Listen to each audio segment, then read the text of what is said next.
I don't think loyalty anymore can be thought of as a nice to have. I think if companies want loyalty programs, they really need to put them at the heart of the business and really think around how do they connect their physical, digital, or both in terms of propositions, and use loyalty as that sort of single way of getting into a brand and really maximize the value and the exchanges that you have.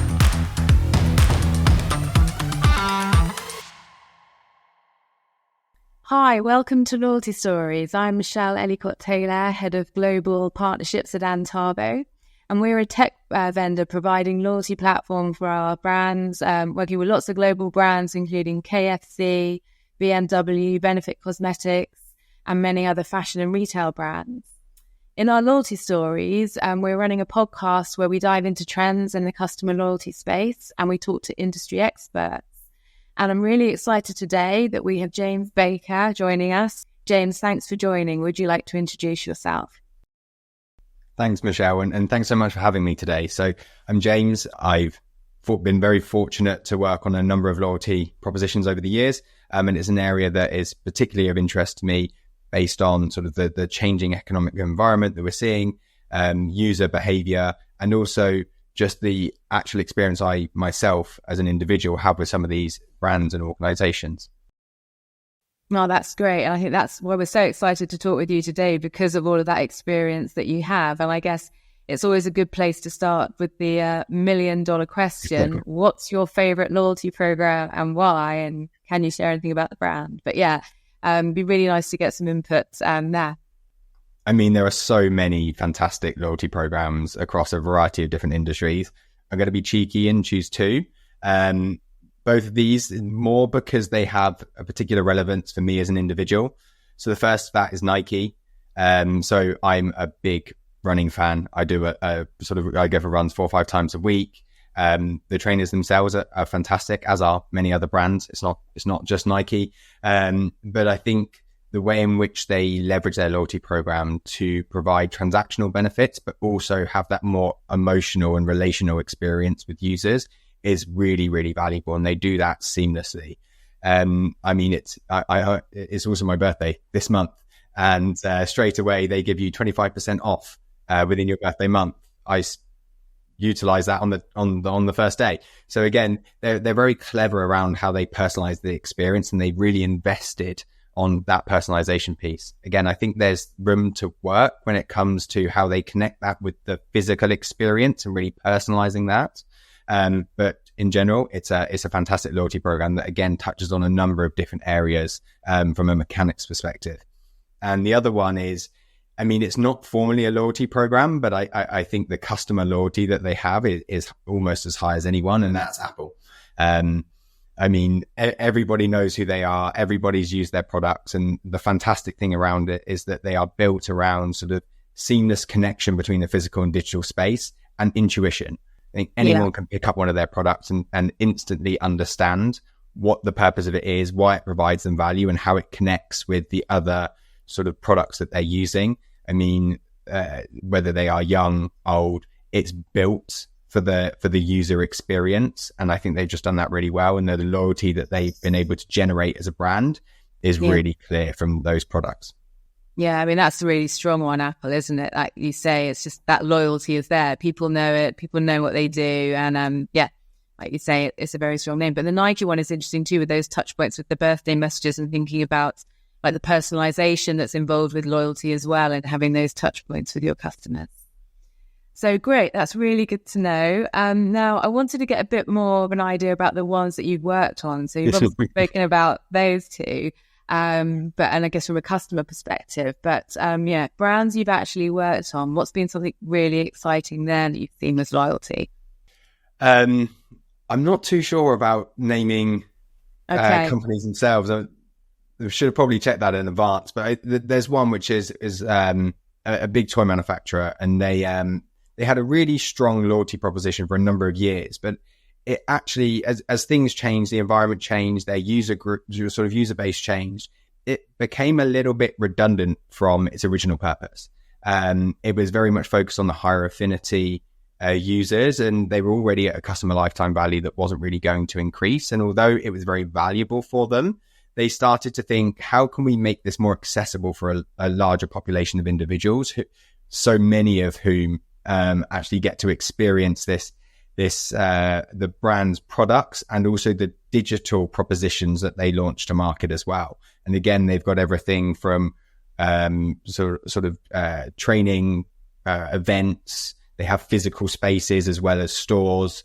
And they also have a lot of a big community. There's a lot of people who are really fans of the organization. And what we started helping them on with is, how do we start creating more of a connected experience across the digital and physical experiences that they had, ultimately to increase their customer base and then start to build greater connections with them. And I think one of the things we've seen a lot in the last couple of years is the sort of move away from just talking around loyalty and moving more towards membership. And although they are very much dependent on one another, I often think of loyalty as a little bit more of a transactional process, whereas membership is that more sort of experiential and emotional connection that individuals have with a brand or a company. And I think what they really wanted to start doing was connecting the two. How do we leverage the quite transactional focused proposition that they had and make it more of an emotional connection, just because of the nature of the products that they sold and also the digital experiences that they offered. And over sort of a 12 to 18 month period, we really helped them redefine what that concept should be based on their sort of wider strategic objectives, and then think around not only the value proposition that they wanted to take to market, where we did a lot of testing with users, both from a quantitative and from a qualitative perspective, to refine what that proposition could look like, the types of mechanics that it would offer. But also we started thinking around the operational side of it. What is that cost benefit analysis? What mechanics actually can we afford as an organization to offer to our customers? Because it's not always that you can just give them absolutely everything. There has to be a value exchange, which is mutually beneficial for both company and user. And finding that line can sometimes be quite tough. And I think the key thing that they really started to think around, and I think is a fantastic way of utilizing loyalty, is it being sort of the single gateway to the experience that you have with a brand. I don't think loyalty anymore can be thought of as a nice to have. I think if companies want loyalty programs, they really need to put them at the heart of the business and really think around how do they connect their physical, digital, or both in terms of propositions, and use loyalty as that sort of single way of getting into a brand and really maximizing the value and the exchanges that you have with them. Yeah, and I think all of that you're saying there and the loyalty and the membership scenario ties in with something you said earlier about community. I mean, that's a big thing, isn't it? Bringing it into that feeling that you're in this special community and you're part of something. Yeah, it's a really great one. But I suppose slightly contradictory to that, when we do a lot of our analysis, sort of when we use max diff or conjoint style analysis, people sometimes actually put communities down lower than we might think. As you can imagine, transactional benefits often come up quite high. And I think that's because people immediately understand them. We've all had sort of made a payment or purchased something and either got points or free delivery or a free gift, for instance. But some of those more emotional and community focused experiences, if you haven't had them with a brand before, you don't necessarily know what's on offer. So again, I think those communities are really invaluable when done right. But I think companies can't just sort of say, hey, you're going to be able to connect with other people who are like-minded. They need to provide the environment that people can really do that and think that through, just as much as they would sort of any transactional benefit that they might be offering. Yeah, you can't just automatically create a community, can you? You know, that's going to come with time. And it's the membership, you know, that's I guess not compared in the same way to say some of the supermarket trends with the loyalty expectation on the points and the earn and burn. But membership is like you're going to be part of something, you're going to feel something, you're going to get that non-transactional benefit and the emotional loyalty there. So that's really interesting. Thank you. And I guess in recent years, I mean, that you've touched on a few things already, but what do you see being like main changes in regard to loyalty? Like, is it about moving towards membership or how do you feel about that? Again, I think it depends on the sector. I think certain sectors that earn and burn typical transactional loyalty programs are still very much the prominent ones there. I think everyone is keeping in the back of their mind that because of some of the leading companies that we've already mentioned, as well as some of the other big global leaders, the Amazons and so on in this world, have really started to increase the personalization that individuals get. And this was heightened even more so through the COVID situation, where a lot of us were at home. We were unable to leave our houses, meet people the way that we typically would. And we went to the digital world to have some of those experiences, whether it was phone calls and video calls with our friends and loved ones, or whether it was how we purchased our food, our clothes, whatever it might be. And I think there are some companies that were already very well set to do that. And there were others that had to very quickly deviate from their current strategy and push towards that. And so I think because of what we saw within COVID, there was this massive shift towards digital. Yeah. And now I think the big thing coming out of the back of this is that everyone wants to go and have those physical experiences again. And I think one of the big challenges is, how do we recreate the personalized experience that can more easily be done through the digital space and recreate that in a physical space? So if I go online and I recently purchased something, a particular program might recommend something else that complements that. When I go into the store, even though I've got my phone in my pocket, maybe my particular card for that brand, no one knows who I am. How do I start to think around personalizing that experience so they pick up on it as soon as I go in there, and I don't have to go in and ask them or tell them about the products that they have? They just know. And I think that's something that, if people can start getting right, is going to be hugely powerful to building that relationship in those physical experiences that people are really starting to look for again.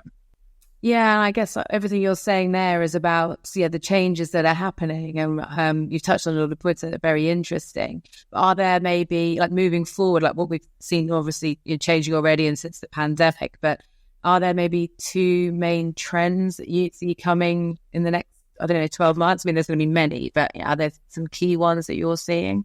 So I think outside of the one that I sort of just mentioned, which is more that sort of, how do you recreate the personalization from the digital sphere into the physical one? I think for me, gamification, I think the rise of gaming in general as an industry, it is really accelerated over the last few years. And that's across all age groups as well. It's not just sort of the younger generation. There's a lot of sort of more adult and older group focused games, which are really getting a lot of momentum and a lot of engagement at the moment. So I think gamification and getting that embedded into a loyalty program, and again, starting to think around how you can use that as an anchor for people to want to build up their credibility or their sort of status within a brand. Again, I think, people are quite innately competitive, even though they might not admit to it. I think people generally like that sometimes to build up who they are and what they do, and maybe the amazing things that they build or what they wear and how it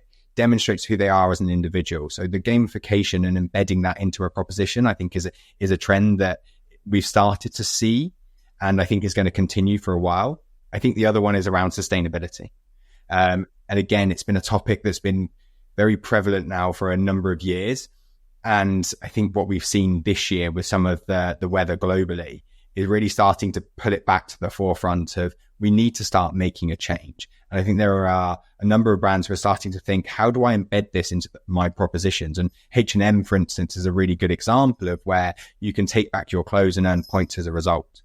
And I think brands that can naturally start to demonstrate to their users that they are offering them a really valuable exchange, but also thinking around the wider society when they do it, it's just going to build that emotional connection and make it even stronger. And again, people value that organization beyond just the transactional or even experiential moment that they have in a particular instance. Yeah, I think that links in with, like you say, the sustainability, the ESG side of things, like people who are working in conservation, like certain clothing lines where they will give a charitable donation towards the conservation of the beach and things like that, or the litter picking, getting involved with that kind of thing. So it's definitely that, but also something you mentioned about the generations as well, and how everyone was made to go digital. So there's an older generation who are much more tech savvy now. And like you said, with the gamification and the immersive experiences for them, as well as the millennials and the Gen Zs. Yeah, exactly. Yeah, excellent. Okay. And then I guess looking at the work that you're doing and from a consultancy perspective and thinking about what the end brand is going to need, when you're looking at the choices on a loyalty platform, what are the things that you see are key that capability-wise should be providing? So thinking about like the gamification you've mentioned or integrations, those sort of things, what are the things you're looking at there and advising on? Yeah, I think ease of implementation, ease of use, both for the organization as well as the end user, are essential. I think whenever we start talking around technology and data, investment is always required. They are not simple things. They are time consuming from an organizational perspective. Which one do I choose? How do I embed it within the organization? And what is the cost, the upskilling as well? It's not as simple as just acquiring something and embedding it in. It's then how you use that moving forward. And I think for any sort of technical solution, it really needs to drive towards the purpose of the value proposition that you're delivering. If you want something that really needs to be personalized in order for it to work, then you need to have the platforms that enable you to collect the data in the right way, that enables you to use it to deliver that personalized experience. So I think ease of implementation is really key. And then I think around customization. So again, the loyalty proposition that you define and launch in its first state might not be the final one that's still there in 5 years' time. You want that flexibility to continue evolving that solution so that it can naturally align to whatever the customer trends might be at the time. And again, I think from a technology perspective and a personalization perspective, Amazon are doing it really well. And they're also thinking then around, how do I bolt on some of the other things that maybe aren't already within the Prime sphere, but that would sort of persuade people to continue the value exchange as we slowly increase the amount that we're spending. So bolting on sort of maybe some of the video or audio offering that they have as part of membership, suddenly that value exchange becomes more beneficial. So again, being able to customize over time and build new propositions or combine other propositions from your portfolio, I think enhances the value of whatever technical solution it is that you're investing in. Yeah, and I think as well with the thinking about the capabilities, like obviously there's lots of things that people want to achieve when they're getting advice on the strategy and what's realistic for 12, 18 months, going on to 24, 36 months. So what are they doing to stage that and have a roadmap on that? So capability wise, are people looking at the longer term with this? Are people looking for short term fixes?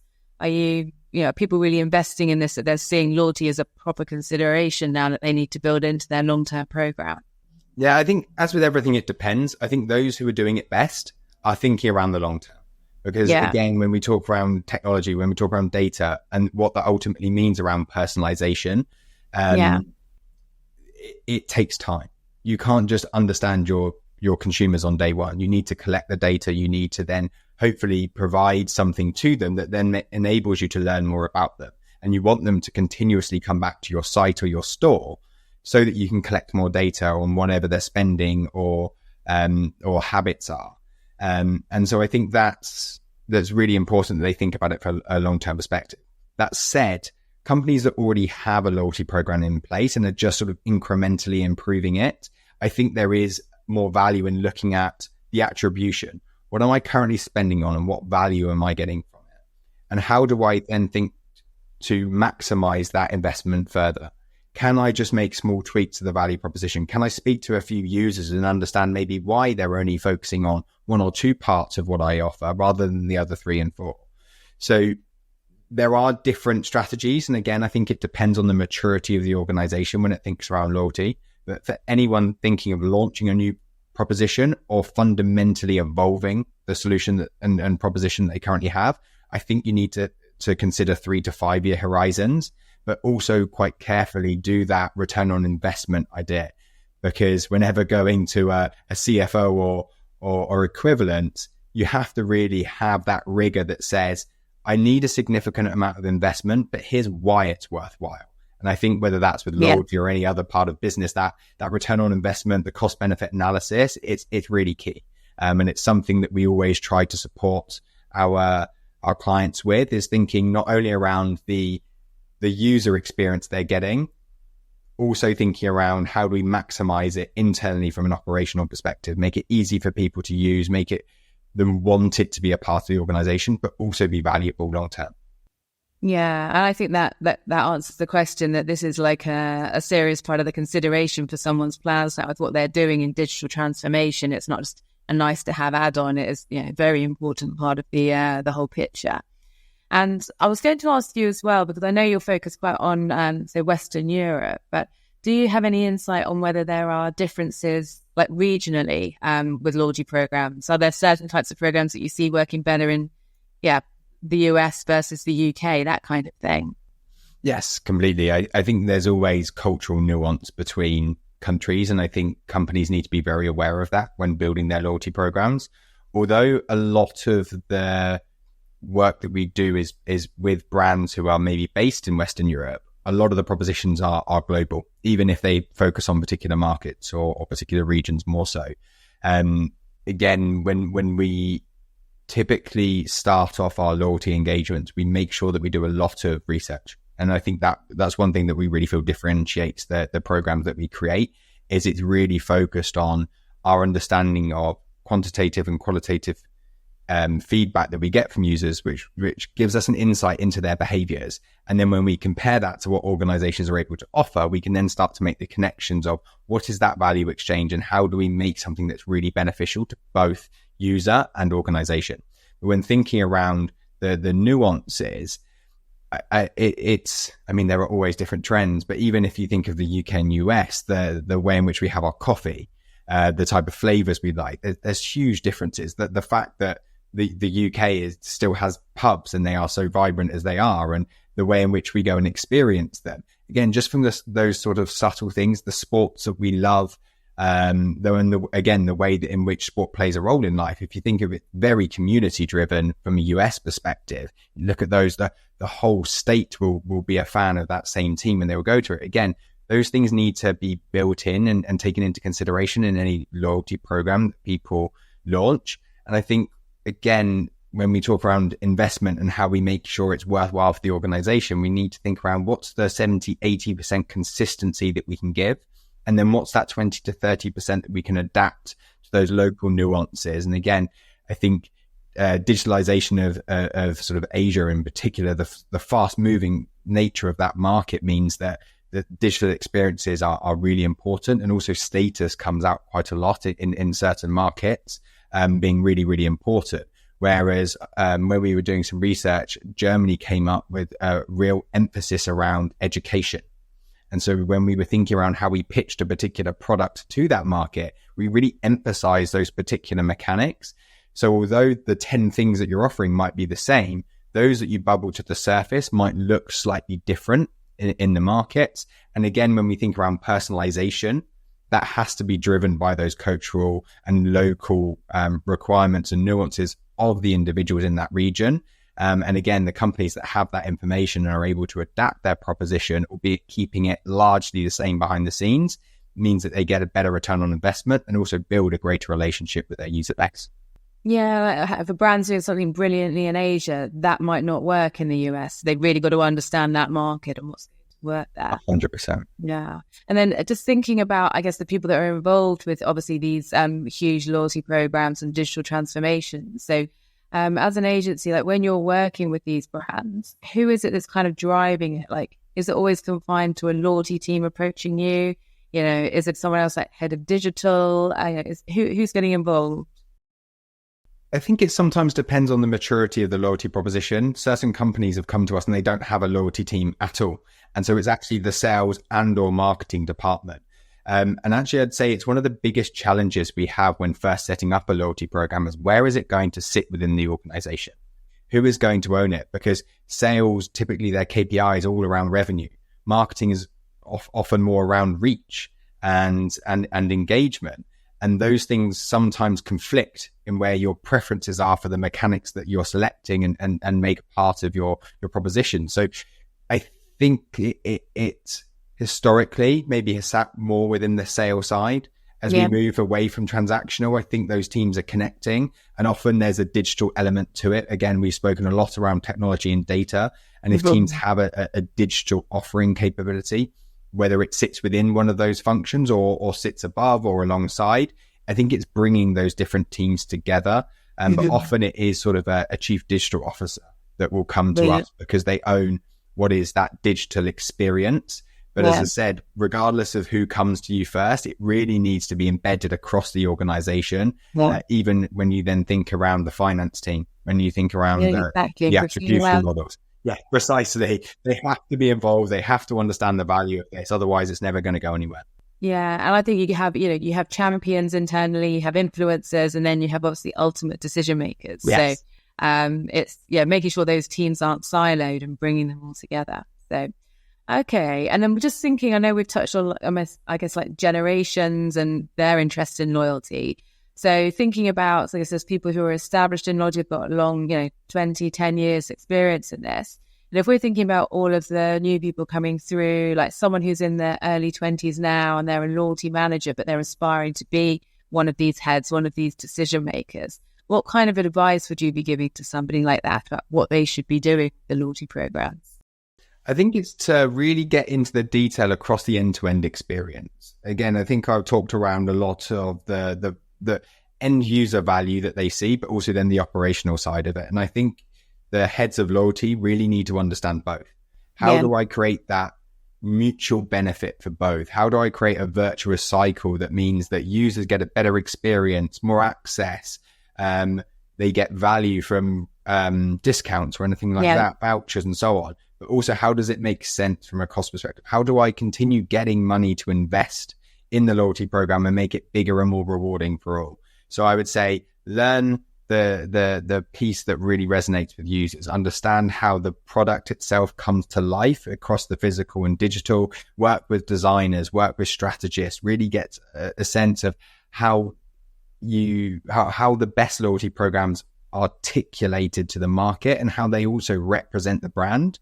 But then also think around the people, the process and the technologies that underpin that loyalty program and get a sense of what is it that makes a really viable long-term solution. I think that end-to-end skill set enables people to really thrive, but also to enjoy all of the different elements, because you often don't just focus on one, you will straddle across multiple areas.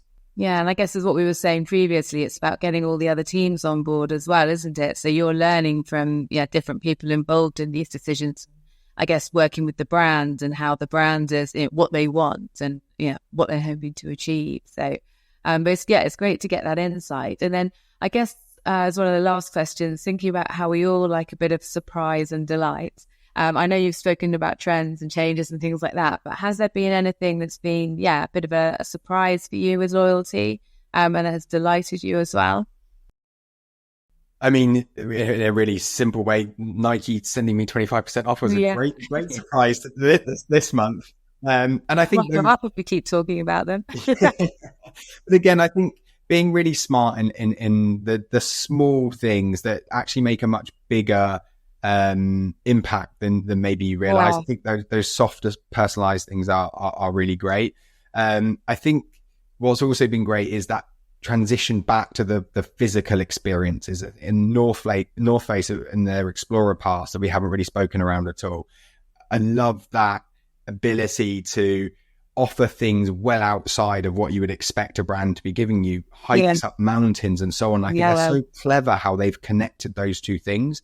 And again, that was a very meaningful decision that they took. How do they differentiate themselves? And again, when we look at the market right now, it's becoming ever more saturated because it is the big sort of focal point. How do I get that long-term revenue generation? How do I get people to subscribe and be loyal customers? I think that was just a really clever tweak of how do I become embedded in the things that they love? Yeah, that's great. That sounds great. That's brilliant. Thank you very much. And I think, we've covered most of the areas that we wanted to today. So, James, thank you so much for all of your inputs. There is so much, like a wealth of knowledge that you've shared there. That's been really, really great. So thank you. Thank you so much for having me. Yeah, and we'd love to do a follow-up session. Hopefully this is the first of many. And wherever you're listening to this, wherever you're seeing this, whether it's on LinkedIn or whichever channel that is, please give us a like, share, and also visit antavo.com to come and find out more about what we do with our customers. And if you've got anything that you need strategy-wise, creative consultancy wise, then please reach out to James Baker and he can help you out. And thank you so much. And we look forward to sharing more stories with you soon.